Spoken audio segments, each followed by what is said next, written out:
Very good afternoon to all of you.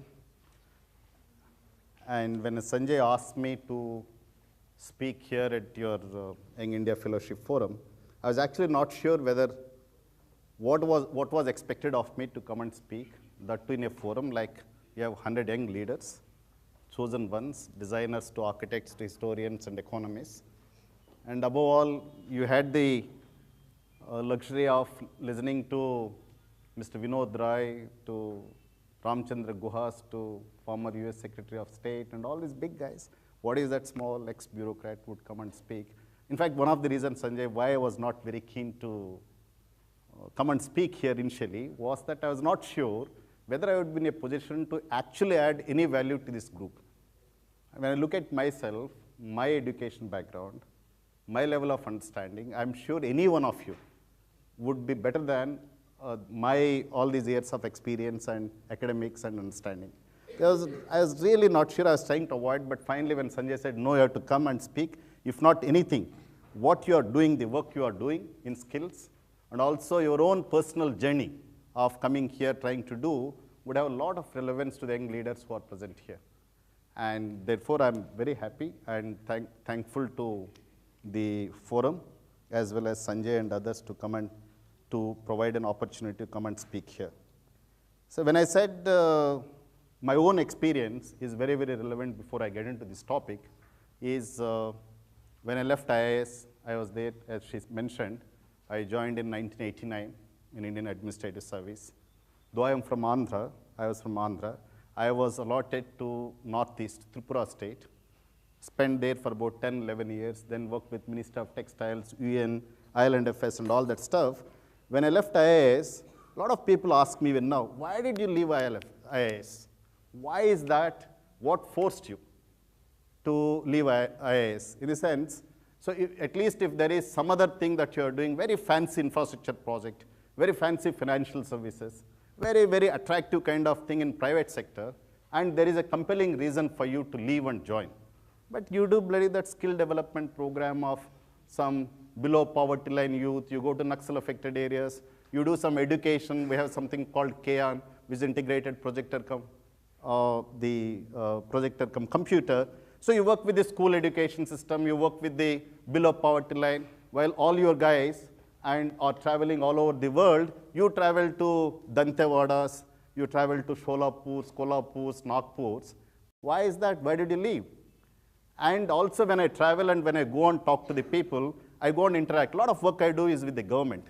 Go and wait for an hour or so outside some deputy secretary's chamber. And a lot of people tell, boss, if you were in service, you could have called all these guys to your room. Now you are going and then waiting there. And why this? What forced you? Then I reflect, probably the reason for my switchover, because this is very important also for you guys. I know that a lot of would have been designers. Many of you would have been historians, but you chose to come to this fellowship. Maybe nobody knows what you are going to be next year.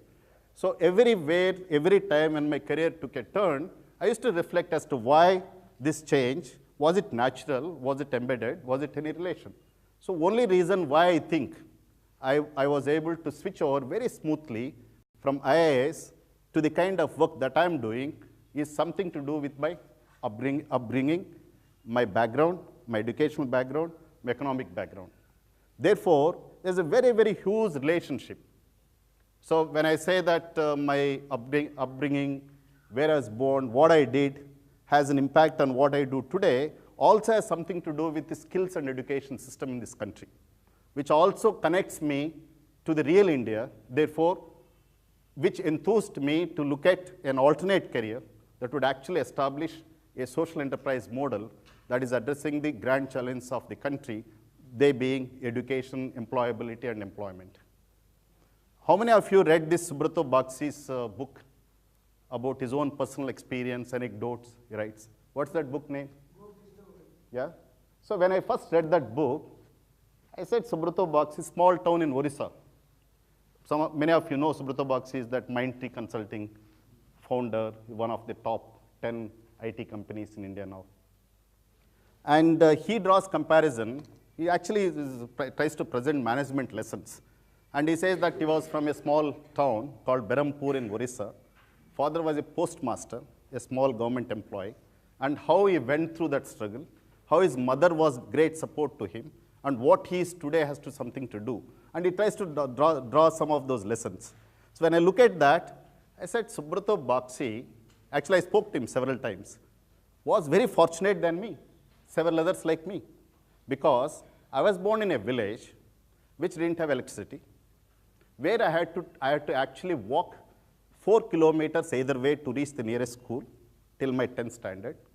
I studied in Telugu medium school.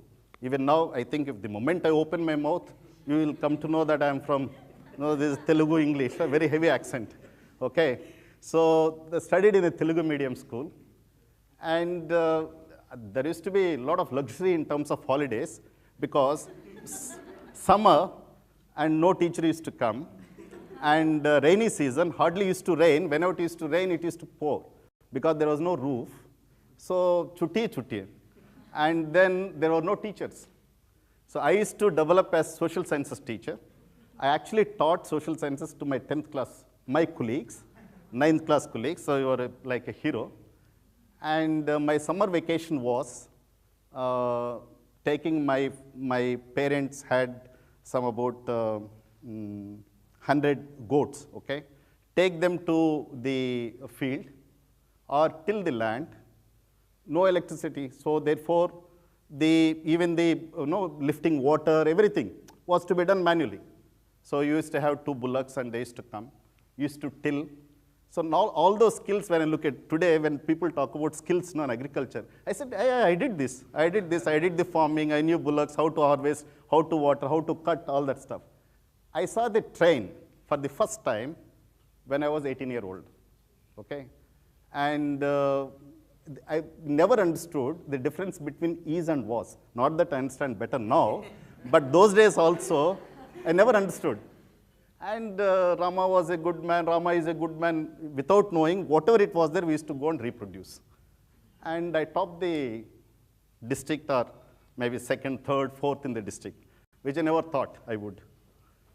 Then where to go? I studied in Telugu medium school. And as I said, what you see in rural India today, when you talk about Bharat and India, when you look at the disparity between urban and rural India, and it's a classic case. It's a classic case in progress economic reforms brought in this country. When I was there in that village, even now I have my bit of land was there, everything. Look at every part of the society, the divide, the connect, that stark reality exists. At the same time, you can also see the contribution the economic reforms made. And there was not even a single toilet in that village of 3,000 population. Everybody, including me, open defecation, open toilet. I call it very eco-friendly, actually. You consume less water, no? Now, today, so much of water is consumed. And not even, except one house, there was not even one pakka house, all thatched roof, okay? No electricity. My father used to tell when we were studying, "Arey, band karo, kyun kar rahe ho? Jaldi so jao." I used to think he was very concerned about health. He was concerned about kerosene that is consumed in the lamp. And he used to tell, next morning you get up and read, why are you wasting your kerosene? It's very expensive. And you are ready. Reddy family is like so-called, don't mistaken by what you see in Tamil Telugu movies. We are better Reddys, okay, or Ballari Reddys. But Reddy is a land-owning community. In the village, it's a great prestige. You can't go and work as agricultural laborer. You can go, so therefore my father had 8 acres of land. Our village never, nothing, no rice is grown. No? Until our 10th, it was jowar, ragi kind of things we used to eat. Rice was a luxury. During only Pongal time, Sankranti, rice used to be cooked. This is a rain shadow area in Rayalaseema. And that's the, no rain, nothing changed even now except a lot of migration. So that's the kind of environment we grew. Now if you look at what it is today, almost 90% are pakka houses. And about 60% have toilets. Village has electricity. Village has autos and public transport. From there you can actually get into bus, go to Hyderabad. With that, of course, other status symbols come. There is a liquor shop, which was not there earlier. There was a non-vegetarian Reddy military hotel exists, so where you get biryani and all that stuff. And there used to be community fest kind of environment where the entire community is to work, cook, and help each other. Now with half an hour notice, marriage is done. There is only one Purohit there, because all the Brahmins migrated. Every village used to have only 3 families. All these good Brahmins in their studies, they migrated to these towns and cities. One Brahmin who goes on scooter, village to village, during festival season, half an hour notice he gives. There is some plastic kind of stuff is put and marriage is done. All the traditions are gone. So on one side, you have the economic reforms, the growth, the facilities, quality of life has gone up. There are at least half a dozen doctors, at least about a dozen engineers. Engineers, of course, there's no dearth in Andhra Pradesh. Every second guy is an engineer. 700 engineering colleges. There are no historians, actually. There are no history guys, there are no commerce, but have engineers there. And where I was born and studied and all that, if you look at it, and why I'm saying it greater length, some of you may be getting bored, is that there is still huge requirement of people like you to go back, get back to those, and create an impact. What hasn't changed in the village is a school. School exactly the same where I studied. Nothing changed except 2 classrooms. That's also done through a local contractor. And number of teachers has changed. Courtesy right to education, there has to appointment, because appointments is also big money making for the government and also political thing. So the teachers are appointed, you have the classrooms, but there is no quality. And probably we were those days, in my batch, 6 of us, 2 engineers. Those days there were only 4 engineering colleges. 2 engineers, 2 doctors in 2 medical colleges, kind of environment we could. But today, if you look at the standards, they are not there. Why the standards? Because it's always relative, no? You compare with the Narayanas and Chaitanyas, and where in Andhra Pradesh, from when he is born, they start preparing him for IIT. And so put him somewhere there. There is a huge kind of difference. When I finished my 10th, and I wanted to do +2, it's nearby town. And my mother said, beta engineer banna hai. I said, because one of my uncles was an engineer. I said, nahi banna hai, because I was very afraid of mathematics. But I got 100 out of 100 in 10th also. But mathematics, even now I get nightmares. So when I go, maths exam tomorrow. And I get up and say, zindagi mein aur exam dene ka zarurat nahi. Unlike these guys, tomorrow they have sociology exam. So, so there's exams dene ka. So when I came there, we had in the nearby college, which was very good college those days. And it's called Jawahar Bharati, some of the greatest Naxalite, left-wing extremists, intellectuals, revolutionaries, centrists, everybody came from that college. It's founded by a trust. It's a place called Kavali, in about 200 kilometers from Chennai, but within Tamil Nadu, in Nellore district, it came about. When I went there, I refused to take English medium, because I was not confident. I never knew what firstly, that fear psychosis about this, and also the inferiority complex. First time you came to a town, first time you saw a train, you got into a train, and you came to an environment where others speak English, you don't speak English. Therefore, I said, firstly I said maths I completely dislike. I said I want humanities. Humanities is the CEC those days, commerce, economics and civics. I said I would like. My mother said, no, you have to be. Then she said, then they moved, the whole family moved. Then I took Telugu medium reluctantly. Telugu medium is, say, even now also in engineering, if you do in Andhra Pradesh, it's taught in English.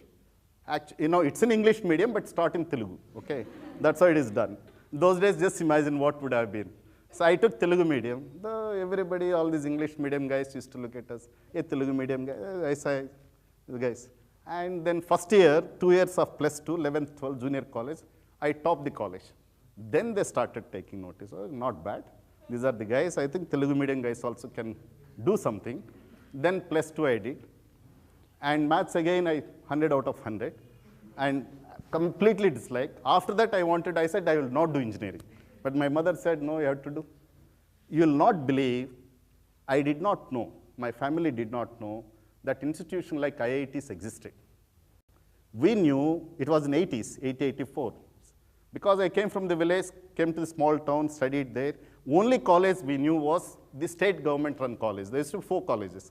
Venkateshwara University in Tirupati, Andhra University in Vizag, and Usmania in Hyderabad, then JNTU in Hyderabad or somewhere used to be. Yeah. So I said, the nearest is what Garse Nazdik, Tirupati. My mother, father did not come. I went there. I got admission civil engineering. Then, of course, I came in contact with my comrades. Ragging, no ragging time. Whoever protects you, you go with them. I was very strong leftist leader there. Something called, you know, CPM, CPI, all that stuff. So CPM, CPI, and CPI-ML. We were CPM center, like Sitaram Yechury, these guys. So anybody who used to tuck in, wear shoe, was a bourgeois. It's a capitalistic, exploitative, okay? And then we used to say, boss, I refuse anybody who speaks English. He said he is a class enemy. So all those 4 years, 4 years, I never spoke English, consciously, okay? And I was student union. I said, what kind of democracy is this? What kind of college? Then the college was heavily divided between on the cost lines. Reddys on one side, Kamas on one side. So we said, and look, we are CPM, we are Students Federation of India. And we said study and struggle, JNU, SFI, all that if you know a little bit. And study and struggle, we will study, we'll also struggle. So we were against, we were anti-Naxal kind of stuff. We were anti-casteism. And the first time in that history, we won the elections. I was the student union general secretary, president, got beaten up by the police, by Naxalites, went to jail, and all kinds of stuff. And in my college, final year, when I was doing, and there was a big convocation, no? That day principal came. He was very fond of me. And he said, my name is Chandramouli. Incidentally, RCM Reddy is the shortest form of Telugu name, okay? Okay. So my first name is Chandramouli, or is my father's name. So he said, Chandramouli, I have a small request. I said, today is convocation. Boss, can you please come in shoes? I have the governor coming for the convocation. I said, I would not, sir. And how can you say, Aam Aadmi, na? Today Aam Aadmi, those days Aam Aadmi was. I said, how can you say no to this? What's wrong with me? I'll come with slippers. You decide whether you want your student union president to be there or not. He said, no alternative, he allowed me. So all those 4 years, and Tirupati, you know a little bit, na, some of you? How many of you went to Tirumala? People who live in. Very little. Who is from Tirupati? Tirumala. Are, good to see you. I was there in Tirupati, okay, and 4 years I studied. I went to Tirumala to see the darshan, and not to do the darshan, I never went to see the God. We used to go up, organize these guys who do mundan, saying that in the name of God, you guys are being exploited by this bourgeoisie management, okay? And how much you are being paid? This much. You know how much money government makes out of this hair? They sell and so much money. But you are not even being paid minimum wages. We formed an association of barbers, association of this. And our summer vacation used to be in indoctrination.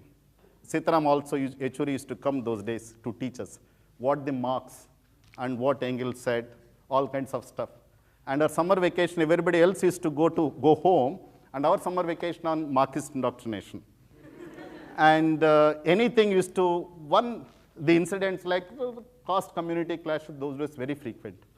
Nearby village, one Reddy community village attacked the SCs, and houses were burnt. Those days was a big human rights issue. We went, a fact-finding committee. And we said after coming back, and Joint Action Forum of Students, the Reddy community was at wrong, and the stuff, there were atrocities against the scheduled caste, it's not done.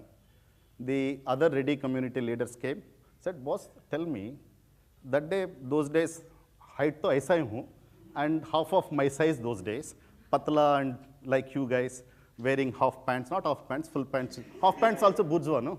Half pants is again deviation. And it has to be properly done. It has to be shirt, and it has to be full pant, but with slippers. You can't go even chappals also. Okay. So he said, are you really ready? Are you born to ready parents or what? If that is the case, you wouldn't be doing this. So why I'm narrating this, the caste community prejudice, the today's generation that misses, while that was all very romantic, on one side it also was an opportunity for us, that generation, to know what the society, how the society, today campuses miss that kind of live action. Action does not necessarily mean that we go around and keep fighting. And all our fights with the Naxalites and us used to be where? On the wall space. Wall space, they will write Marxism, Leninism, Jindabad. Then we will write the, what is that? Tripura, Bengal, Kerala's way is our way. Those days we used to write. And who occupies that space was the bone of contention. And there used to be fights and all that kinds of stuff. In the processions, we used to go. Anybody, no, big procession we go. If there are onlookers, then with American imperialism, down, down. None of us knew what imperialism was about. But our leader said, boss, American imperialism down, down bolna hai. So American imperialism down, down. And we went, but despite a lot of deficiencies in the thought process, in the way things were organized, that was a very, very, very good learning ground. And in terms of knowing what the society, how the college system works, and how the equations in the society are organized. Later point of time, when I was to give civil services, as usual, I didn't take my engineering subjects. I never liked engineering, although I was scoring. I took sociology. I took public administration.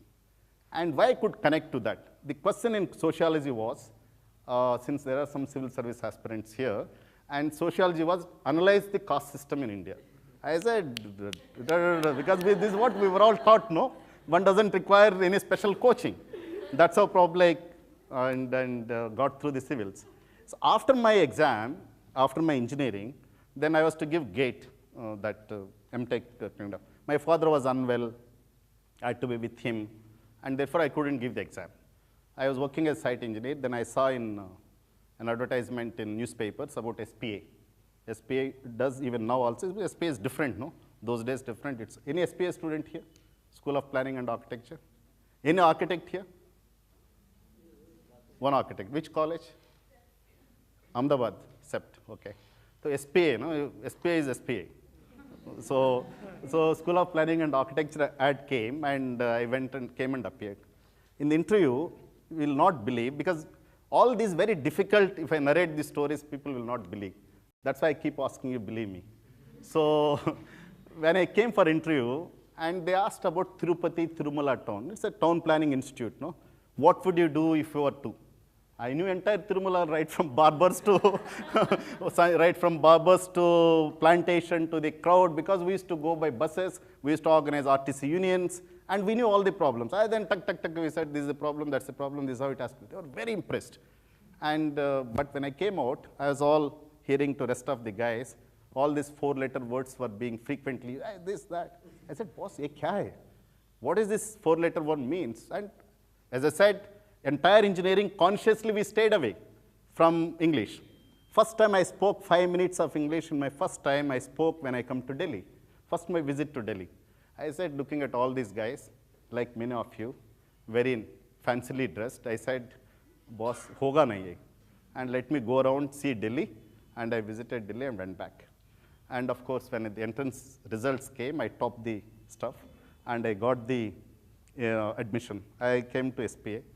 The moment SPA came, another cultural kind of shock. SPA, everything is common except the toilets. The girls, boys, hostels are common, and you could borrow cigarette from the professor, sit under the tree, share the smoke. And this was all, what is this here? This is cultural imperialism.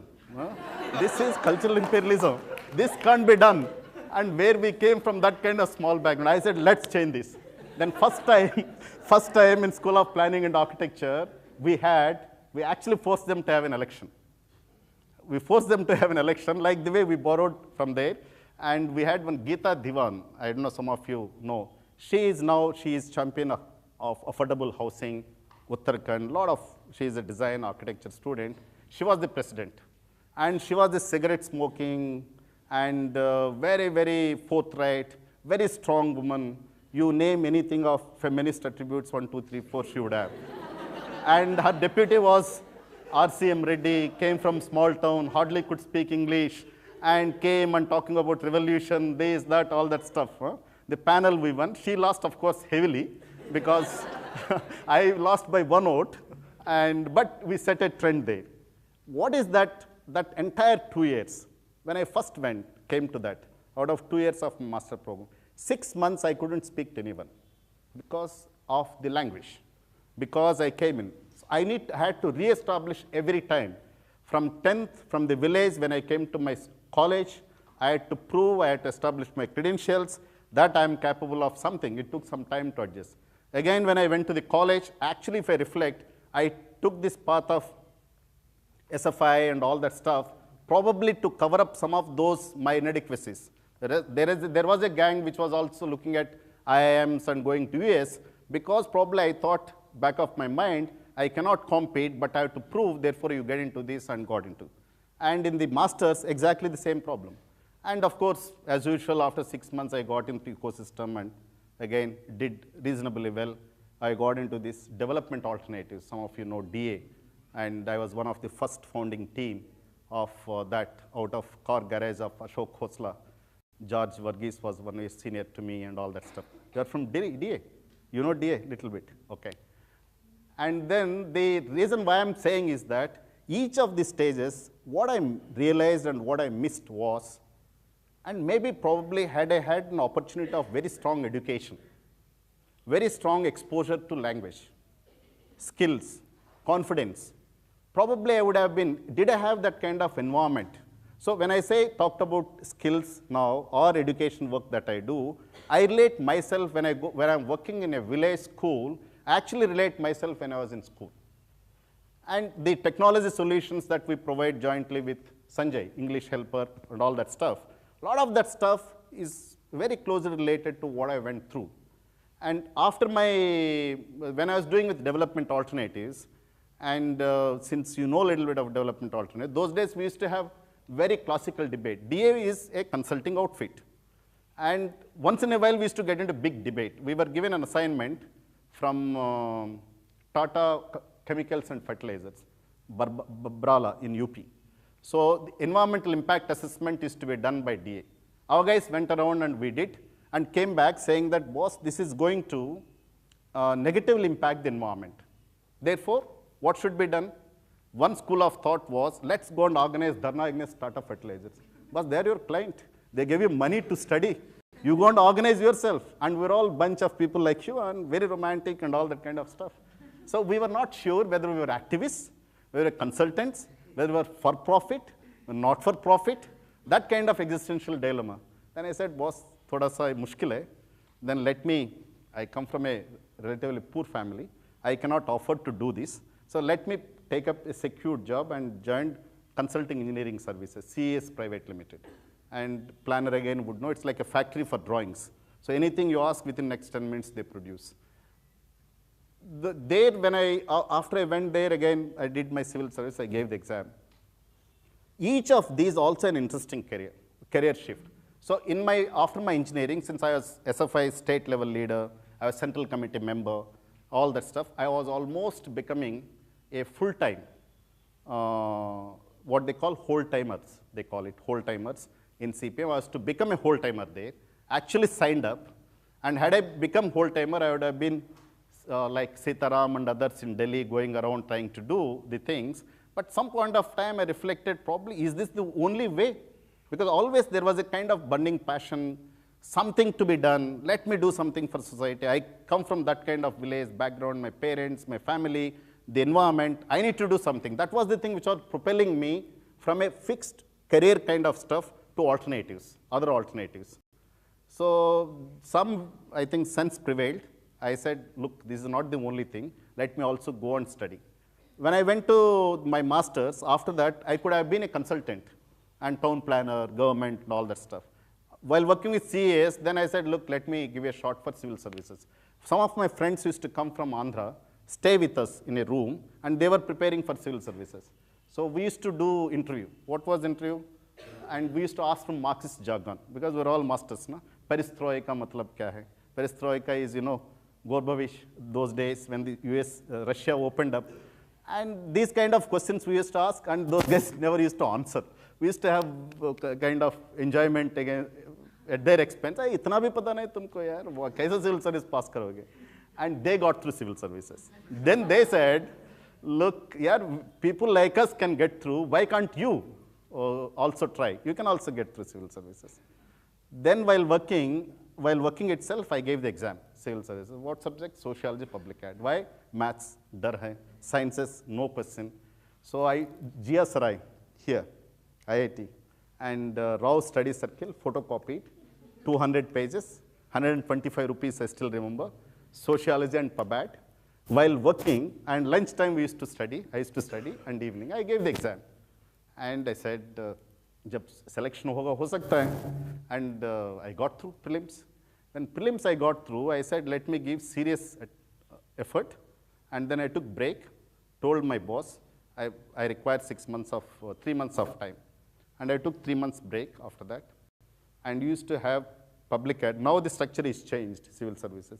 Those days, 2 options, 1 general studies. Public ad, sociology, and GK. Each one is 3,000 pages, book. Never studied any other textbook except M.N. Srinivasan, called Sanskritization, you know guys, the book and all that stuff. One book I bought, tested all this stuff, 3,000 pages, every day 100 pages. So 13 to 100 is 3,000. So 3 books, 3 months, 4th month for revision. Nothing more, nothing less. The one mistake that I committed was to go to JNU to meet my friends during that 3 months period. Sociology, this fellow started this theory, that thinker, that philosopher. I said, boss, what is this? Mera book mein to sab likha nahi. G.S. Rao's book has only this. And I said, let me go through this. And I used to have one friend, used to sit with him. And he used to cook the meal for me in the morning, go to office, come back in the evening. My only job was to wash utensils. Because washing utensils doesn't require mind, no? Cooking also requires. So rest of the time, 14, 15 hours I used to study. And weekend I used to go out just for a few minutes, lunge pen ke, t-shirt dal ke, to buy provisions. And that's the time when I got this sponge. Abhi gaya na tab se. So I wrote the exam. After writing the exam, then I said, bosses, to theek lag raha hai, exam to theek tak hua. But again, same JNU friends, they said, ye likha hu, wo likha hu. I said, main kuch bhi nahi likha. I never took the I never took the coaching. And these 2 subjects are not my original subjects. My entire source is that GSRI book. So how can I actually crack this exam? Then I thought, since I was slightly confident, I wrote reasonably well. Somewhere I thought I wrote reasonably well. I thought I will give best chance. I went to IIT. And I told my boss in the job after I joined, sir, I want to do civil services and give me some time. And if I don't crack, I'll come back to you. He said, go and do it. Then kahan rahenge? Hostel chahiye, paisa chahiye. Where else? IIT Delhi, PhD. So PhD program was the best. So I went and joined. I still remember one professor. And Bengali, Pramod Bhattacharya. So I went and said, sir, I'm from School of Planning Architecture. You know, I'm a civil engineer. I did SPA, town planning. And you know the IT and all these kinds of stuff comes. And I would like to design IT-enabled systems for urban transportation. I even didn't understand what it was, but I had to give some fancy title. So since I had to give some fancy title, IT engineering systems for urban transportation, something like that. He was very enthused. He said, because that professor also never had students. Not many people were willing to work under him. For him, Bakra mila. For me also, Bakra. So, and after that, so then PhD chalo ho gaya, Vindhyachal hostel, Windy hostel, and Sunday bread and chicken curry, and life was good. And at the month end, I think those 6,000 rupees they used to pay. And incidentally, from my college days, in the engineering days, ever since, I never took a single rupee from my parents. Engineering also had scholarship, masters, of course. MTech those days used to pay, now I think must heavily be paying now. Those days also 2,400. After meeting, all expenses used to be. PhD was also there. So then, and after 2 months, I used to go to class, no, but always my, what do you do, civil services, this subject was a sociology, public ad, worrying. These guys used to talk about some IT, all that stuff. And after 2 months, I thought I was not fair to my professor. Went to that professor, told him, sir, this is the reason why I joined. And I don't want to deceive you, I want to leave. I want to leave, just give me 1 more month and I'll find some alternative. And I don't want to be kind of stuff. Then he said, boss, do you think you are the first guy? Both sir, at least you told me 3 months, that's good, nice of you. A lot of people don't tell after 3 years also. So it's okay, as long as you want, please do it. Then while I said I already gave mains, no, then I was waiting for the results, preliminary, finals. Then mains I was through. Then the prelims was, then the interview was left. That was the only time I went for coaching interview. Baziram and Rao, I think still there. So Baziram. So I went for interview for about 1 week, every day 1 hour, and 2-3 other friends. Then went and gave the exam. Interview was also over. The civils came. Then the results came. I went to see, those days it was not on website, no? UPSC mein wo lagate hain sheet. Every sheet I think had 20 names, something like that. 50 names. Each page would have 50 names. Me and my friend went and say, I was very sure I would not be there because 1,000 people they take, no? Out of some few lakhs.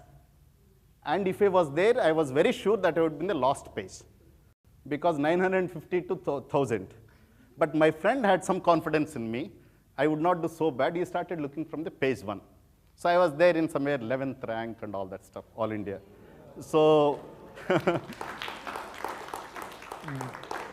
when I came to IIT, so IIT, I was there only 4 months. I never had many friends there. I was just busy studying. And some of those guys who are IITians, who studied in IIT, who are doing masters, because Wendy's is PG hostel, they said they knew that I was preparing, but since I didn't have friends, I was not sharing. They said, "Yaar, RCM." I said, "Sorry, yaar, next time better luck." I said, "Boss, ऐसा नहीं, मुझे भी आया है." अरे यार, joke मत माना, तुमको कैसा आएगा? It's not possible. Next morning, CSR, competition success review. No, these guys landed up with camera, with this and that, and those guys started interview. And entire hostel then came to know, "Acha, idhar ek hai koi civil service mila hai." Then they recognized, came and said, that CSR, no, I still remember, used to ask what was the good luck. All the story which I told them. He said, refused to bill. I said, fatta marra up, just to gain sympathy. And it's not right. So after civil services, I went into IAS Academy. IAS Academy, to Baba Sab, Controller General's sons, daughters, Foreign Secretary's sons, daughters. Those 80s, though, a lot of civil servants' children used to be there. And IITians, either tam log, 2-3 log aisa gaye hain. So completely lost. Like they again struggle. Masters I went, again IIT study, engineering college, IIT, workplace. Either IAS mein pahunch gaya, tab bhi struggle. I always believed I was fluke. The way I got into IAS, I completely believed I was fluke. Till few years back, I thought when I looked at rest of the ecosystem, I looked at rest of IAS officers, then I thought I was not bad. It was not fluke. It was not fluke at all. And it actually, I had something, at least the system recognized. That's what, if you look at all these events from there, it can't be fluke every time, no? By fluke, I can't get into, couldn't top my school, couldn't top my college, couldn't top my this, all that kind of stuff. So there, IAS also were there, all the probationers and this and get lost. It took enormous amount of time. Like once the cadre is allotted, I know, you know how the cadres used to be allotted those days, no? Rank and states have no relationship. You know, the top 100 roughly get IAS. The guys who got 80th, 90th rank land up in Uttar Pradesh. The guys like topper and 10th, 11th guys will end up in Manipur, Tripura, Meghalaya, kind of stuff. Because something called rotation system is there. Only 1/3 of seats available in a state are allotted to the insiders. Rest 2/3 have to be outsiders. Which state you go, you have no choice. They allot in random and there is some system, very complicated, I never understood so far. But I got Tripura, others who got Tripura, all that night drunk and going around, bashing up, highly disappointed, no? Are Tripura kahan kahi suna bhi nahi, beyond UP, Agra, Chennai, Magra, Tripura. A lot of people thought, when I got Tripura cadre, a lot of guys congratulated me. I said, brilliant, yaar, bahut badhiya cadre mila. I said, badhiya cadre, yaar? Tirupati. They thought Tripura is Tirupati. They didn't even know that the state like Tripura existed. Neither we knew. So, but for me, of course, it's okay. I never had any expectation. and came from small village, then did and got into. I always believed it was a fluke. So this was also a fluke, and being an IAS is always better. And you get some decent dowry and some another ready, nothing to lose. So it was in any case better than what I was. So I didn't take dowry, don't just to prove my point. so then I said, boss, ye to पहुंच गए, बाकी everybody was so desperate. I ended up in Tripura, and of course 11 years I was there, and small villages, the tribals and Bengalis killing each other, ethnic divide, the border crime. When we talk about minorities, people in their own state becoming minorities, Tripura is a classic case. You know, SD Burmans, De Burmans, all these music, they are from Tripura royal family, De Burmans.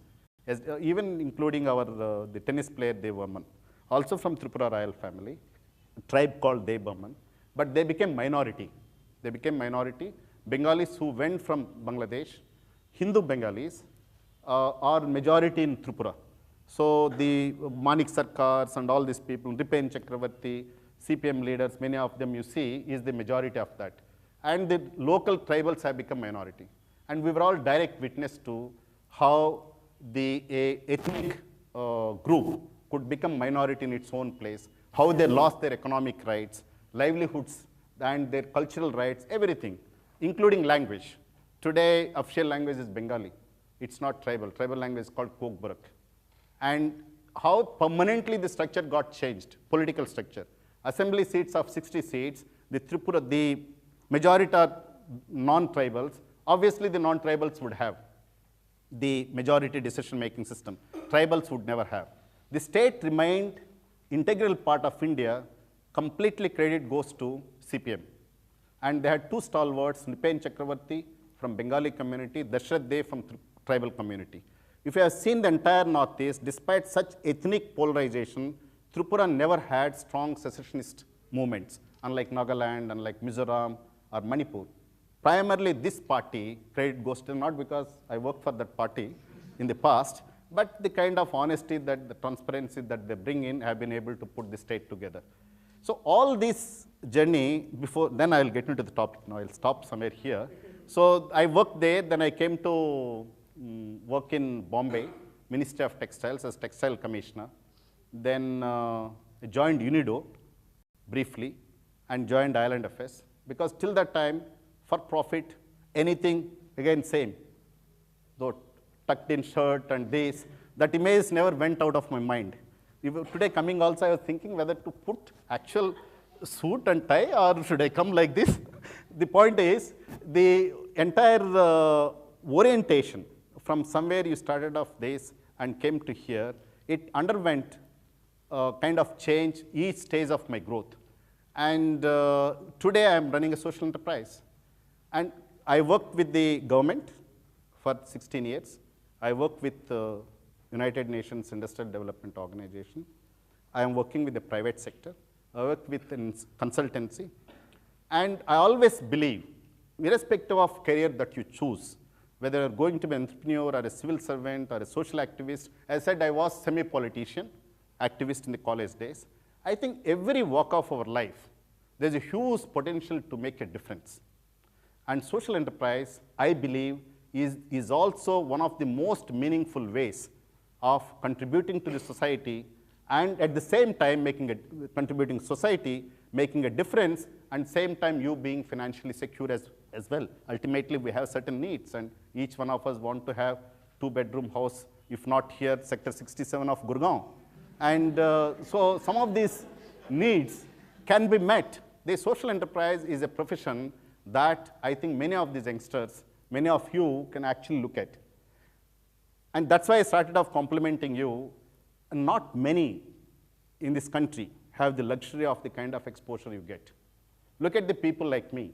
Look at I tell my son, I think half of you look like my children in the sense that fellow also, he is in Bangalore National Law School. He does haircut only when he comes home.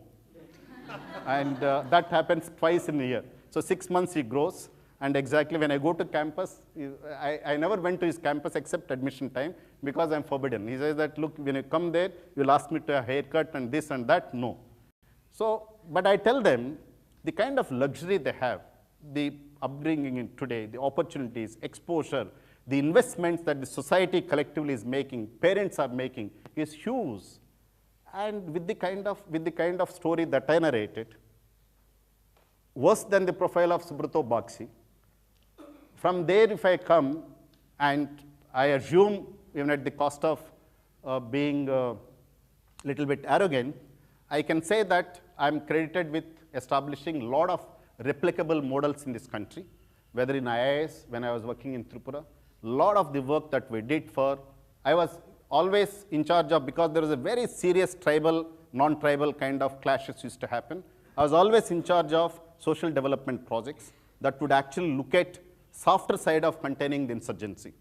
And from there to what I'm doing here, and if you look at the entire canvas, and there is a possibility, there is a serious kind of opportunity that exists, many of you, to make difference. And if I could do with my kind of work, as I said in Tripura while working in IIS, a lot of work in Tripura is credited to me. First World Bank finance project we brought in, creating rubber cultivation for the tribals. Rubber cultivation, if you know, it gives 30 years. So one of the biggest problem for the insurgents in this country is lack of livelihoods. The tribals, why were they taking up arms? Because they were dispossessed. They didn't have sustainable livelihoods. Plain lands were occupied by the non-tribals. Tribals were in the hills. Hills do not have opportunity to grow paddy. Settled cultivation wasn't there. The first time we actually conceptualized of bringing in Krishna Kumar, who is working with me, we conceptualized the settled cultivation in the form of rubber plantation. Because the level of cultivation techniques for the tribals were also not very mature that time, which meets their cultural kind of condition was rubber. You plant, 30 years you leave. After 7th year, you keep tapping, you get that milk, and you keep selling it out, and you get.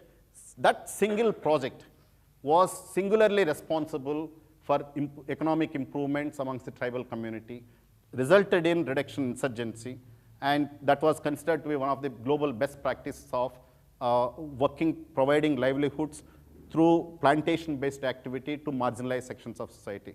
In IIS Academy, also a lot of papers that we did are still our case studies.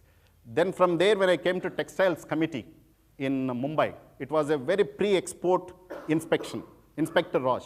And unless they certify that a shirt is of good quality, nobody could export. How will they certify? You know, the method of certification. And so people used to stand in line before that organization saying that test kara do, unless those guys certify it is fit for exports, nothing could be exported. And in the part of economic reforms, the regulations were done away with. That time I went as CEO of that. And we had a challenge of 1,000 strong people and engineers, how to reorient. We reoriented, put the training, and from a corruption inspection to facilitation. Again, that's a case study in IIM Ahmedabad, IIM Bangalore, an executive development program, how we could transform a regulatory-oriented Inspector Raj to this kind of stuff. Then, of course, the Island Affairs, the skill development, what you see, National Skill Development Corporation, several of stuff that you see here was the result of our work, a pilot that was done today in National Movement, Skills Industry has come. Why I'm saying this, if a person of my background, my caliber, my exposure, could make a difference in terms of setting up, designing models that are replicable, innovative, scalable, that will eventually make a difference to the millions of young Indians and the people, why can't you? Each one of you is capable. You have that energy, passion, commitment, above all, strong ecosystem. We never had people like the caliber of your guest faculty, your patrons, your mentors who are here, who keep coming and advising. And you are on a great platform. That's the reason why I narrated that long story of this, because I believe that I only narrated this primarily to instill confidence, to reinforce that your decision of joining, choosing this one-year program, and with the objective of diversifying, with the objective of choosing what you want to do without necessarily going by the conventional method, and your decision is very sound, very right, you are in very safe hands, and anything that we could do and to further improve, support, we'll be very, very happy to do it. Having said this, actually you should never ask a bureaucrat or army man about his past. And any army officer, I don't know, some of you may be knowing, if you ask, talk to a general, he will start with when I was lieutenant colonel, and maybe even before that. And you talk to a civil servant, you'll start with the first posting as subdivisional magistrate in one of the stories. So even at the cost of doing that, I also did almost something very similar, but I thought it may be of some relevance. Now what I do, I'll quickly take you through. Given this kind of work, one of the reasons why I said I switched over from the IIS to this is the work that we started in ILandFS, which is onto skilling. And it's a placement linked skills program. This is also the topic I chose it deliberately because many of you, if you guys want to get into any of the social entrepreneurship, and this is an emerging opportunity for you. Even from career guidance point of view, it's very, very useful. It's a budding industry, like the way education industry was there, skills industry. There are startups, there are big companies, there are content writers, assessors, and there's a huge opportunity that goes around. That's why deliberately I chose this topic. And you know this story of you have growth and actually economy growing at 9% I used to have. Now I changed it to 5.6%. With this kind of economic growth also, the problem is it inclusive enough? We have challenges of whether the growth is inclusive. We talk about skill development challenge. We talk about demographic dividend. But what do? Why do you think that unrest that you see in Delhi, what is the fundamental reason behind AAP? No, one is in the sense, the people got absolutely tired of the corruption primarily, but there is also joblessness. And you think that people are employed, but they are not gainfully employed. The guy who comes and works with us or any of these, he gets 5,000 rupees, living in a slum, actually subsistence. Below the required kind, there is a huge amount of social issue here of this economic growth being, is it inclusive enough? Is it addressing the demographic dividend that we have and those bigger concerns? Therefore, that's the context in which skills is there. We have a demographic dividend in the sense, we have this huge bulge of population. We are the world's youngest country, am I right? The people who are in the age group of 15 to 35, which is about 40%, very, very young. Look at globally, and there is a shortage of the young people. They're becoming aged. Therefore, actually there is an opportunity for us to become a global skills factory. And we can actually look at skilling our people and exporting them, and which is our strength. And those days were the ones people used to, huge debate about population as a curse. Is it burden? But today it's a dividend. But if you don't address this dividend, it can become disaster. The manifestation of that you see in Naxal affected areas to urban unrest like AAP or any of these. AAP, I'm not saying party, in the sense the whole population is kind of the young population who support. Despite all our so-called impressive economic growth last years, we continue to be very low in terms of Human Development Index. See, the graph shows this is the direction, percentage of population below poverty line. As a percentage, it is coming down. But in absolute numbers, we are the world's largest, poorest country. And these are the kind of issues that we have, the poverty, school dropout, illiteracy, and all kinds of issues which you are very well aware. I'm sure sociology exam tomorrow, some of that also you would have studied. And on one hand, while we have that challenge, there is also an opportunity. There is also an opportunity of economic growth providing jobs. Look at these, the incremental manpower requirement in various sectors done by several kind of studies. There is a huge requirement. Interestingly, many of them are 12th grade below. Actually, about 68%, 70% of jobs are 12th grade below. That is where entry-level jobs are required. There is a huge requirement. And you know the agriculture cannot support, and there is a transition. The China success story is what? China has been very successfully able to make this transition from agriculture to manufacturing. And we are not able to do it, and so we have actually jumped from agriculture to services. We skip this stage of manufacturing. So, but we have huge population still dependent on agriculture, and school dropouts, and 12th grade and below. As I said, we have one of the highest school dropout rate. 2/3 of our students drop out by the time they reach 10th. Then 40% of our people below poverty line. about 60% live in villages. So what happens if you superimpose all these, you have this demographic dividend, majority of them are least educated, and they live in villages, and they're below poverty line. This is the target group. But these jobs, about 68% of the jobs are also tailored to that particular age group. So that's the opportunity there. You look at these entry-level operators, supervisors. If you look at entry-level operators, they require in millions, all right? While others are required in lakhs, this requires millions. But only 3% of our people, actually there is a training opportunity. ITI is what you see, polytechnics, particularly ITIs, polytechnics at least after 12th.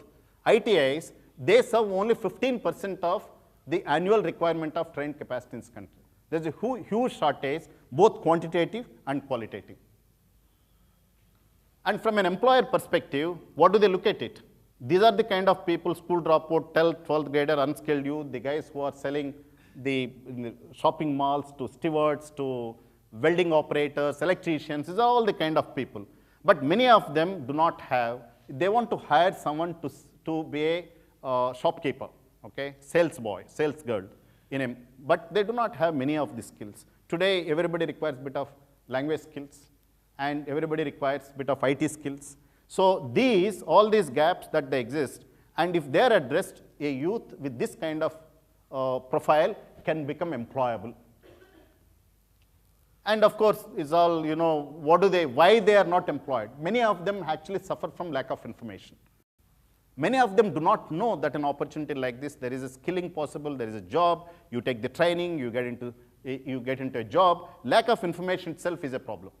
Given this, now the government of India has come up with something called National Skill Development Mission. And the objective is about 500 million, 50 crore people to be trained over by 2022. As it happens, any government of India numbers, like 100% electricity, 100% sanitation, is also one such slogan. But say, you need to have slogans also to drive, am I right? You actually peg them at so below, then you do not have aspiration. It is aspirational goal. And the government has come up with a system. The government of India ministries, look at these kind of ministries, they would provide through their schemes, they provide assistance for training. At the same time, they also created the company called National Skill Development Corporation, NSDC, to provide risk capital. That is where youngsters like you and several others can actually go to National Skill Development Corporation, go with a business plan, go with an idea, and they fund. They provide equity, they provide soft loans at 4%, 6% rate. At least 150 to 200 such companies have been set up. Of them, about 30% are startups. All right. This is what I was talking. PPP, Public-Private Partnership in Skill Development, National Skill Development Corporation. We have this. This is the company I was talking about. This is a very innovative company that they structured. The 51% industry associations own it, and 49% for the government. So it works like a private sector with the government money. They have flexibility in terms of funding, designing, innovations, ideas, everything. And the key challenges are, as I said, India is a huge country. There is no patience, there is no time for pilots here. What you require is saturation approach. And if you keep piloting, if you keep doing small things, you will never reach the scale. And we would lose entire decade or next decade and this so-called dividend, and they would graduate, they would age up without job, without livelihood, and creating huge amount of social imbalances. So scale with quality, standards, हम लोग सब, what do you call it, जुगाड़, no, system. So standard quality is an issue in India. And some ways, always people there are there. You have IIPM to IIMs to everything, am I right? So the standards, quality, consistency is an issue. The scale with the quality is an issue. Therefore, how do you actually scale up? How do you deliver sustainable, scalable, quality skill development programs across the geography? This challenge, we thought, as an IL&FS, as an institution, we are present, and Gurgaon Rapid Metro, you guys have seen, this is our company, IL&FS Transportation. You look at this company. They are the ones who do. Noida Toll Bridge, this is when the country did not know the concept of toll, and the Noida Toll Bridge was designed, built, operated, continued to be operated by this company. Incidentally, my office is also located in the toll bridge. Okay? And similarly, power. We work in public-private partnerships, IL&FS group as a whole. And you can see the website, www.ilfsindia.com. And one of the key themes for us is the public-private partnerships. We strongly believe that this country's challenges cannot be addressed by one segment of the stakeholders alone. We need to work in partnerships, and public-private partnerships are the way to go. In the same spirit, we are looking at, these, the education, skills, and clusters. I'm responsible for this box. We call it Social Infrastructure Initiative. Under the clusters, what we do is that we work with handlooms, handicrafts, and small enterprise. We collectivize them, bring them together, create companies, we finance, we handhold them in terms of market linkages. And education, we work with the school education system in terms of providing technology-enabled services through multimedia content, teacher training, and even English helper, learning English, which Sanjay has. Many of the solutions we do implement. And the skills is the one which I'm going to talk about. So given our variety of work here, everything almost like a mini government, ILFS does. So given this, and it's promoted by government-owned financial institutions. That's how people like me, IAS officers, were sent on deputation here. I came on deputation, but when I started this whole work of cluster, skills, education, I got so excited. I said, as civil servant, this is what I would like to do. Then I gave up IAS, and I'm continuing that. So this is what I look after. So what do we do on skills? We launched some program called Spring, Skills Program for Inclusive Growth. That's our brand umbrella name of Skills Program for Inclusive Growth. We do these 5 things: skills for employment, that's a placement linked program. And I'll explain the whole model. Placement linked, we identify job, train, and place. And upskilling the workforce. At least our significant portion of our GDP can be enhanced if we improve our productivity levels in government and private sector, for which skills are required. So we also target the upskilling of the workforce. Skills at schools, those who are employed, those who are in schools and colleges, and skills being taught. And we do training of trainers, and we also do this, the multimedia content, a lot of digital resources we developed. And how to stitch shirt, entire module is available on a multimedia format. Some of them, for the first time in the world, we did develop digital resources for skills as well. While education, a lot of material existed, and for skills, we did develop. This is what we do. The service sector, the manufacturing, engineering, and these are 3 sectors. These are the kind of retail, hospitality, and all segments we cover.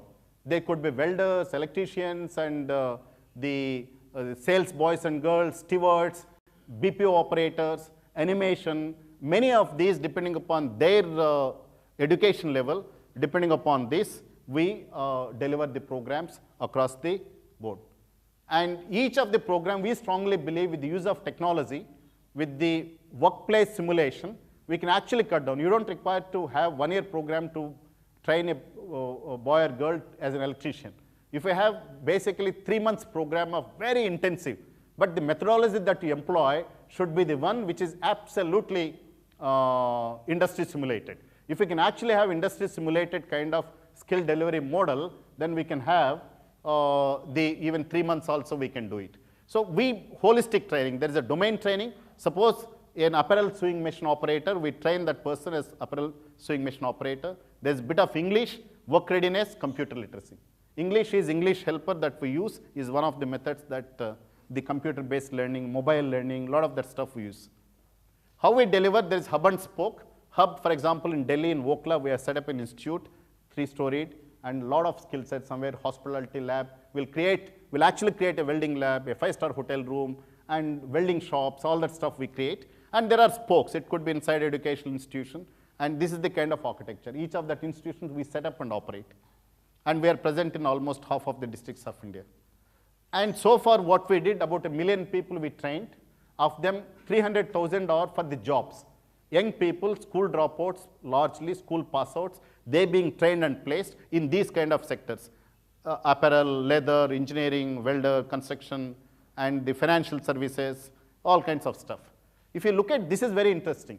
As I said, our focus is on bottom of the pyramid. Because as I said right in the beginning, more than 70% jobs are at the 12th below. And most of them are, the target group for that is the people who live in villages and small towns, school dropouts, and that kind of target population. So if you look at our work, it's very, very inclusive. Close to about 50% of them are girls. and 2/3 are 12th below. Yeah, 10th below. 2/3 are 10th below. And difficult regions, Jammu Kashmir, Northeast, Naxal affected, we work about 1/3. Social background, if you look at SC, ST, minority, socially disadvantaged groups are significant. So we work at bottom of the pyramid, very inclusive, directly leading to the jobs. That's what the impact that we create. The best part is the model. We don't do the training for the sake of training. First we identify a job, we get a letter from a company, whether how many stewards, how many welders, how many operators they require. We ask them how much salary they would pay. Once we have the placement linkage, then we go to villages, tell them where the job is located and how much will be the salary, whether there is a hostel, whether there is no hostel, what kind of facilities, take home pay. And if they say yes, they are willing to do, then we do the counseling, the selection test, entry gate assessment, color blindness free, hand steadiness, a lot of that stuff we do. And parallelly, we have one of the very strong training of trainers program. Then the training is there. We actually set up a training center like this, pick up any government vacant building somewhere, like this building, we convert that into a top-end workshop, like exactly how industry operates. And there is independent assessment certification, placements. After that, 1 year, we track those students as to what's happening with them and counseling them. So this is all done through highly technology driven.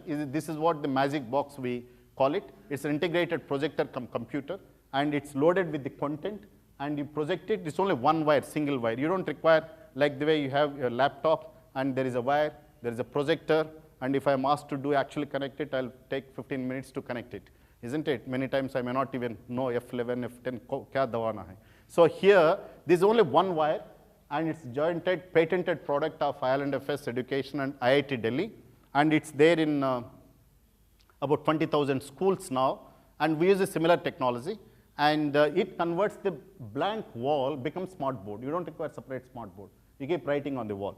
The content is loaded, same content, like the students sit in the classroom, 30 of them, they watch there. There is a facilitator who uses, and they explain what the content is, and they step one, how to stitch. So this stitching the particular portion of the shirt, step one which is done, the girls would sit on the machine, watch and stitch.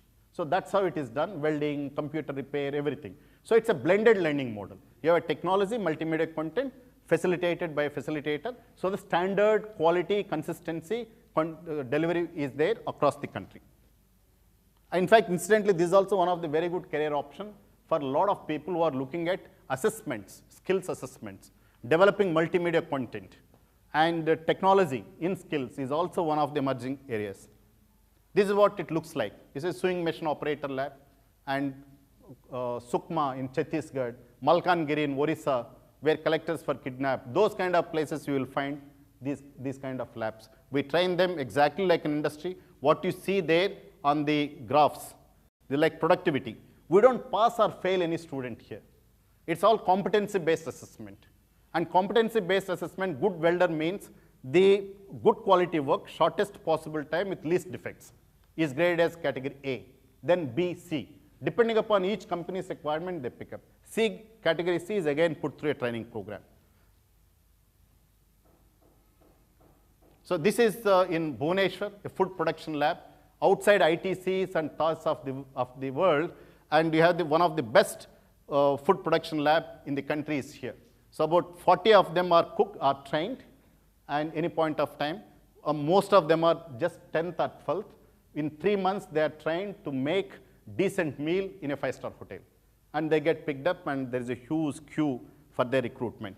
And as I said, information dissemination. You don't require hotel management of 3-year program to do. With the basic levels, they get into job market. Then they pick up the skills. Since we track them for a year, then we continue to upgrade their skills.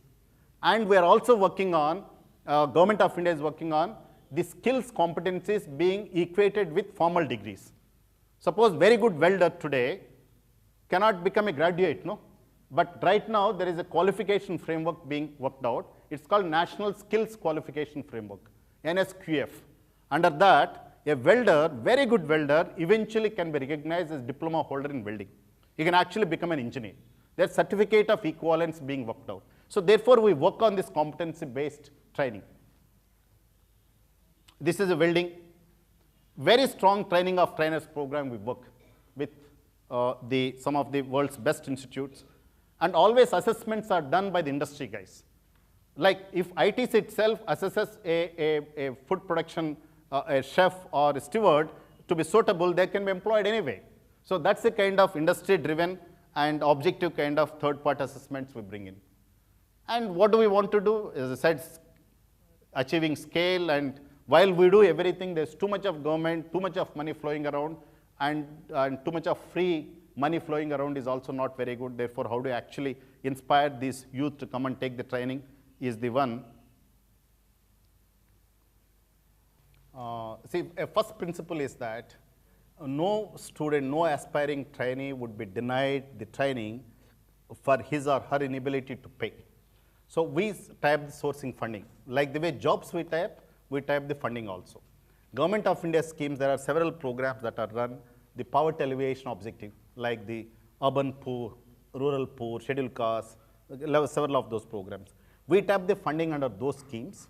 Under those schemes, the schemes fund 75% of cost of training, and 25% we mobilize from the employer, the guy who is recruiting. So that becomes 100. Out of that, 10% is retained by us to cover our costs, kind of stuff.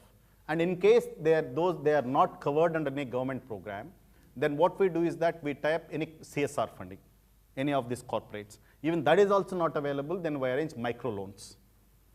But we prefer the student to pay in the absence of any government scholarship. But if we can't pay, then we have the micro loans we tied up with the bank, 10,000 to 100,000 rupees is given, and which is refunded by the student after 3 months of job. That's the model. So in this case, I want to ask you your scale so far. You say what are the funding being limited by? Is it the funding, or is it just about growing the scale of the opportunity? No, see, what the biggest limitation for us today, very honestly speaking, I think absence of people like you guys. Seriously, we require passionate, committed, very, very dedicated. Let me give this 5 years of my life to this particular cause. This is not a simple program. You look at the kind of youth we train, school dropouts, diverse population, aspirations levels are higher. And which parent today wants to send his son or daughter to be a mason, to work in a construction company and with a contractor in Delhi in 45 degrees heat next to the bridge, and on the pavement they sleep? No parent today would be willing to actually pay and send his son or daughter to become any of the entry-level jobs, period. Am I right? So here the challenge is, how do we actually work with social transformation? How do we tell them welder does not necessarily mean what you see in nearby shop or somewhere. Welder today, if you actually work, you can go to Australia, earn maybe 2.5 lakh a month. There is a serious shortage. If you are good enough, you can be done. So working with this and looking at the quality, compliances, connecting with the community and bringing them here, addressing the aspirational mismatch, you require dedicated managers. I would call them the social managers, social transformation managers. And that is first constraint. And that could be in the form of trainers, that could be in the form of managers. And if you don't have the change agents, you can't reach out to the vastness of this country. And technology only can enable to a certain extent you need to have. That's a constraint one. The constraint two is the quality itself. And say we are India's largest. And with 300,000 people trained with 90% placements, we don't start anything without job. And you just imagine the kind of 500 million to be done. India's largest company does annually 150,000, 100,000, and see, it's a drop in the ocean. And one of the reasons why the scale could not be done is the consistency and quality. And you need to train for a job. If they get rejected, government also will not pay. 75% of the candidates trained shall necessarily be placed. Then only the government gives their support. And placed means not just you show some fictitious placement letter, somebody signs and gives it. Actually, 3 months they should work. You should collect the pay slips. They should be uploaded onto the system, which is available in public domain. Then only they give their 75%. So unless the quality is so good that they actually get picked up, there's no point in training, and that takes time. These are the two, managerial capability and how do we actually ensure good quality training across. And that's where we are looking at some of the technology solutions. For example, English being taught. English being taught, as I said in our pie diagram, I said English literacy is one of the integral part. But how do I get an English trainer in Malkangiri? I can get from my Naxalite brothers, because there are several of the Andhra guys who go and join them, and entire Orissa, all that place is people drawn from Andhra Pradesh. So except those guys, nobody else is there who speaks English. So where do I get? That's where technology comes in. And which example, Sanjay's company, English Helper, they developed the computer-based learning system. At your own pace, you can learn English as a language, and several methods, several innovations have brought in. Suppose you have a computer system, so you load it, and at their own pace they can. Probably at best you require a facilitator. So third challenge is how do we actually innovatively apply technology at a scale, not in isolated small pilots. These are the three challenges. The technology, adoption of technology at a scale that actually would address the problem, and how do we ensure quality of training, which is a function of, again, good quality trainer, the infrastructure. Third is your the managerial capability. Funding is an issue, but that is not an issue that cannot be addressed. If the people are willing to, donors are willing to fund part of your expenses here, I'm sure similar donors also will fund some of these training programs for the below poverty line youth. That can be addressed, but the issues are these three. So there are a couple of skills which you highlighted, like English speaking skills, IT skills. Why is it not possible for you to outsource these skills to schools? And I mean, why is it necessary for you to teach skills which can otherwise be taught in schools? I'm just thinking of a scenario in which a student and the family might be incentivized to not continue in school and instead just enroll in a skill development program. And thereby, I won't say neglect education, but not see completing schools, completing 10 and 12 as something which is a prerequisite for a good life. So is it possible for you, or is there some challenge in you not being able to outsource these skills which can be taught? And second, I saw something about skill MOOC, massive open online courses, skill MOOCs. What is the work being done on that? Because that's something I've never heard of before.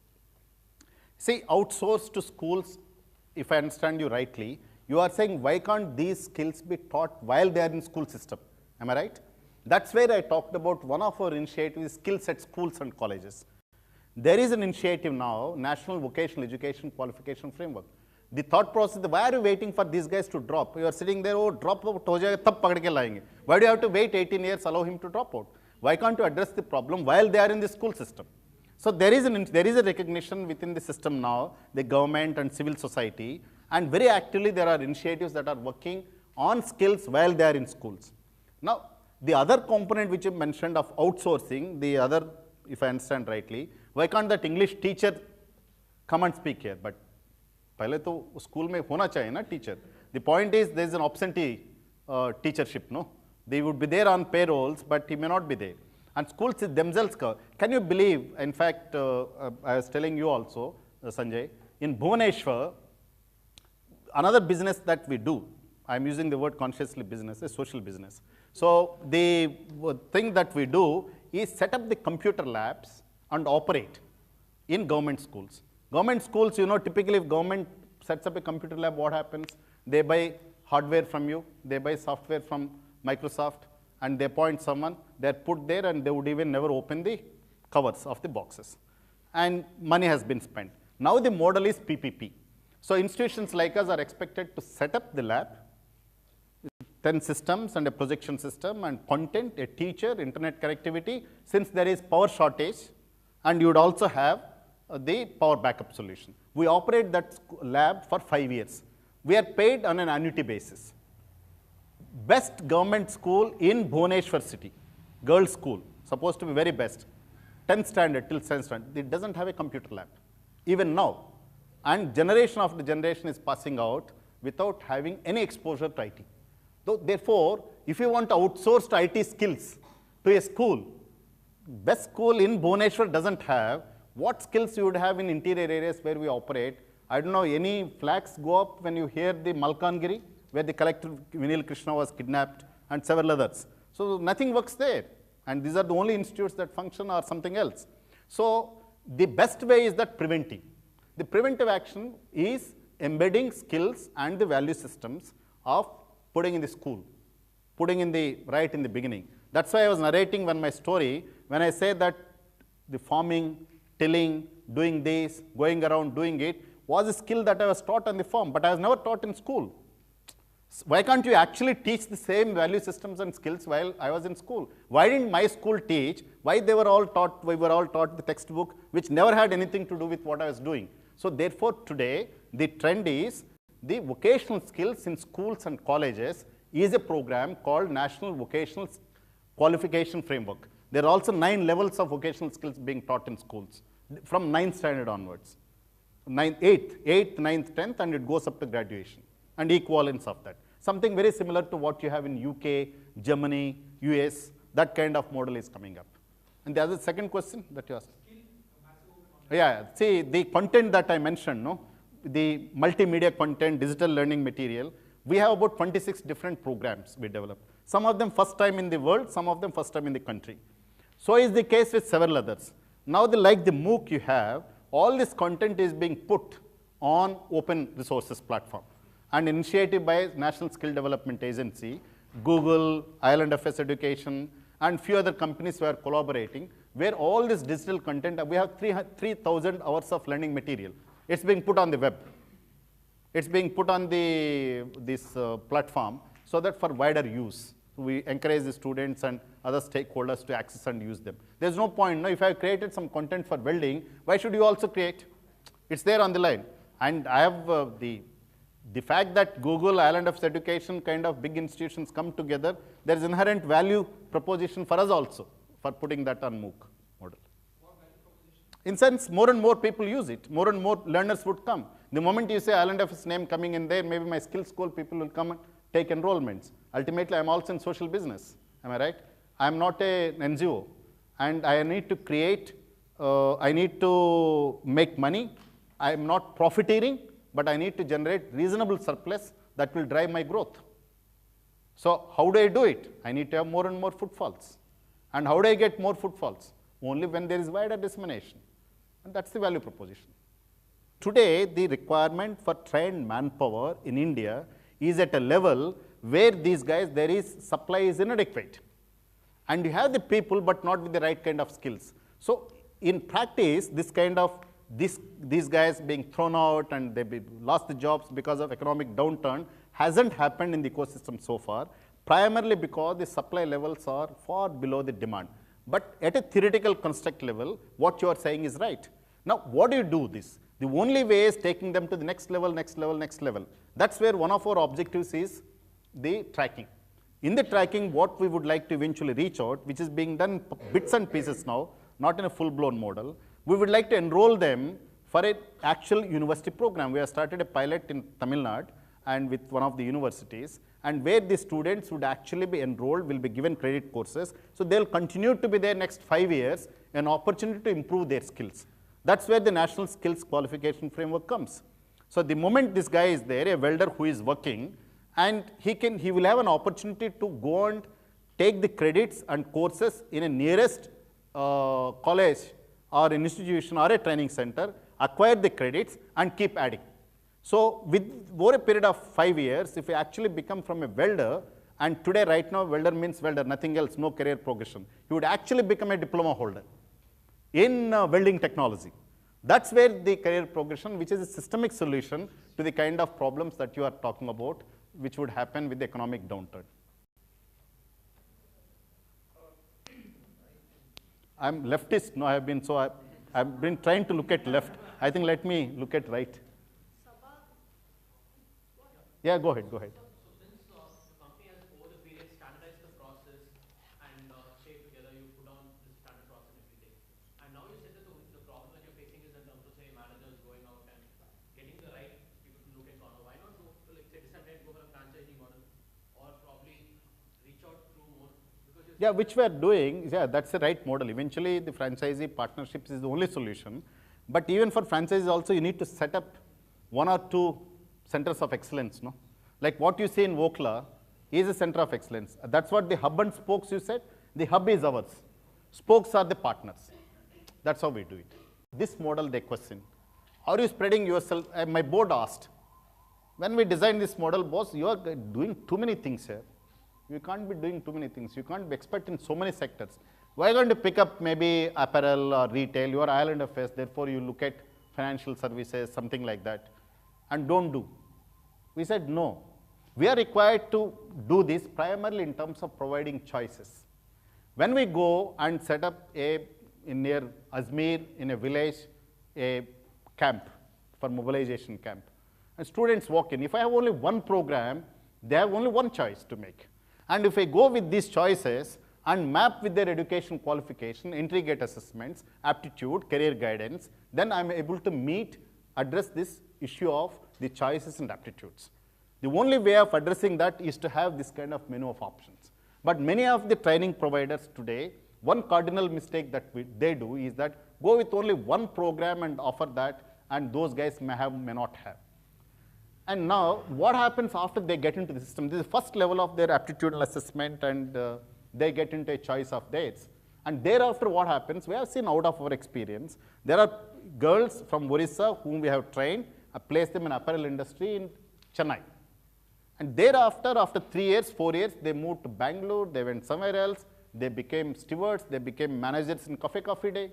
So the moment you connect them in job market, they are actually pursuing, they are studying in an institute where there are 4 other, 5 other things. And during the career also, they can always make a career switch. So at the entry level, are you exposing them with respect to this? And once they get into, we can move. Like there are NID guys here, or architects or engineers doing this 1-year fellowship. I don't know, God knows what you will do. But you will actually have, you got into the system, you know the choices, you will make a move. Exactly something very similar to that. Is this side finished? Okay. I'll come back to you, Lars. I'm interested in the multimedia platform which you were talking about, the case skills. Do you have any plans of making it, I think as far as I understood, it's very exclusive to your company. Are you planning to make it accessible to others? Because I'm sure there are many. That's what I answered. The content is going to put, you look at. The content, but the technology. Technology, obviously. The hardware. Yeah. Arey ma'am, paisa laga rahe na. We are manufacturing it, and someone will have to buy it. As it, and the one that is there, which is available, the soft thing is available, but since it is an input that is going into, and that's available for everybody, that's available for everybody, but they have to buy. And for you, there will be discount of 50%. 50%, all right. Yeah, this side, sorry.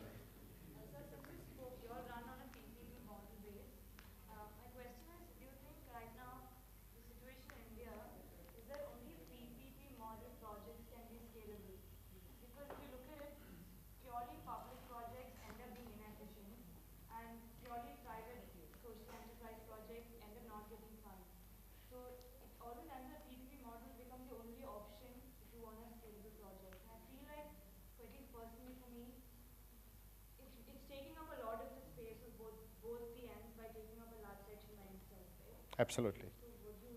No, you are entirely agree with you. You are endorsing our model, no, of PPPs. Wouldn't it be better that a certain portion of the funds could go into people like in the fellowship who want to take a private social enterprise? This is what I was saying.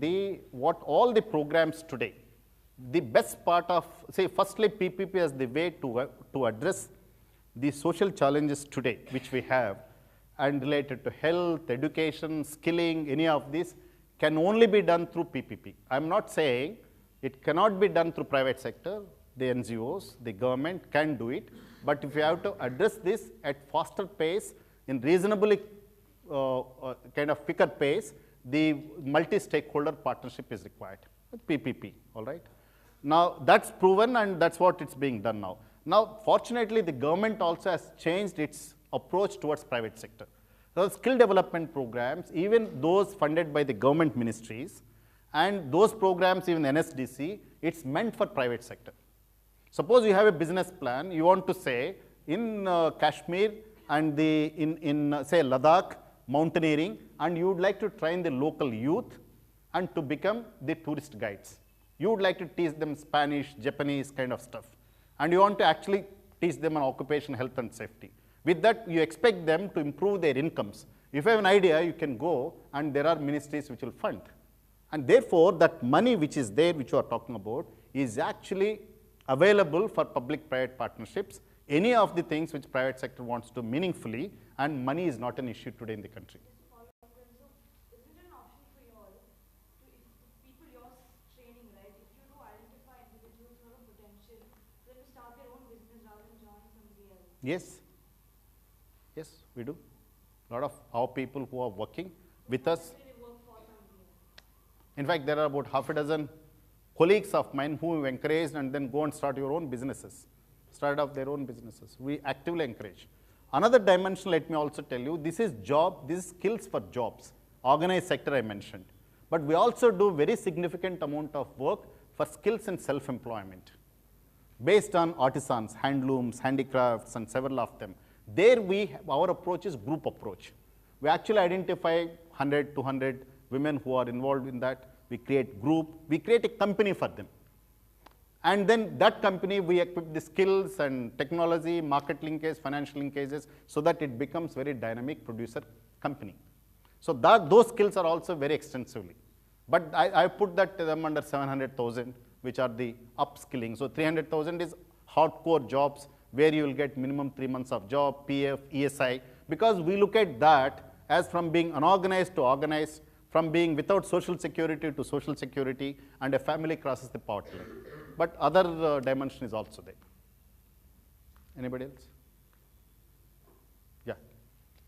I want to ask you your upskilling program. You said 7,000. Yeah. So, are you training the same skills again? No. That varies. That's need-based.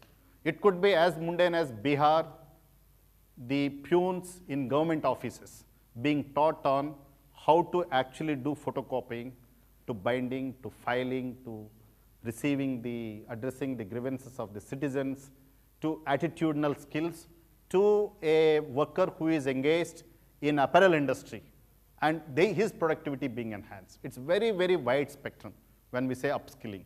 And example of Bihar, again, I'll quote, we have do a lot of work in Bihar, and ASHA, accredited social health, and then their skills being updated, because a lot of things have changed. They are supposed to be operating the tablets and this and that kind of stuff. Those skills are taught to them. And neonatal care, mother and child health care, there are new methodologies, techniques have come in, we teach them. So it's very, very diverse. Not necessarily the same skills. Yeah. So looking at the vast number of different fields you train in, do you develop the content in-house or do you? We develop the content in-house. We have 100 members strong team in Bombay, and the same team has been doing education content. The story I didn't talk about was we are very strong on education as well. We work with the government school system by way of providing multimedia content, teacher training, and education technologies. That same team develops for skills. All that was developed in-house. And of course, there are always creative partners, in the sense someone we outsource, domain specific like subject matter specialists, experts, SMEs, they're all known industries. If I were doing for welding, we would work with, say, L&T, that kind of work. Do you also work with companies, so like the company process that they want, the skills that they want, that's mapped directly into the curriculum? Absolutely. So, how many, like, of these, what is the maximum concentration of graduates that you have? Maximum or training, is it equally divided? Which sector you are saying? Mostly it is in manufacturing and engineering, like the apparel industry and welding, electrician, this kind of work. Reason being, if you have seen our distribution, 2/3 are below 10th passed, okay? And what is the kind of industry which can take them? This is an apparel industry, but we pick up the companies organized, export-oriented, which have hostels, decent work practices. We don't place them. So they give this kind of work. That's the bulk of that is into manufacturing and the construction engineering. And what is the other thing that you asked? You asked? About the process. No, we exactly map the process. For example, the textiles and apparel as a sector in point, this is one of the largest for us, that itself has 15 different subsets. The method of stitching a shirt is different from a t-shirt. One is woven, another is knit. Outer garments, undergarments. There is handloom, powerloom. There is a whole range of stuff. So we specialize for each of these. Suppose in somebody in, say, one of the large scale export oriented unit, and they came up and said, look, they are exclusive suppliers to Victoria's Secret. So can you actually train? And we haven't trained, we haven't developed the content to do that particular process.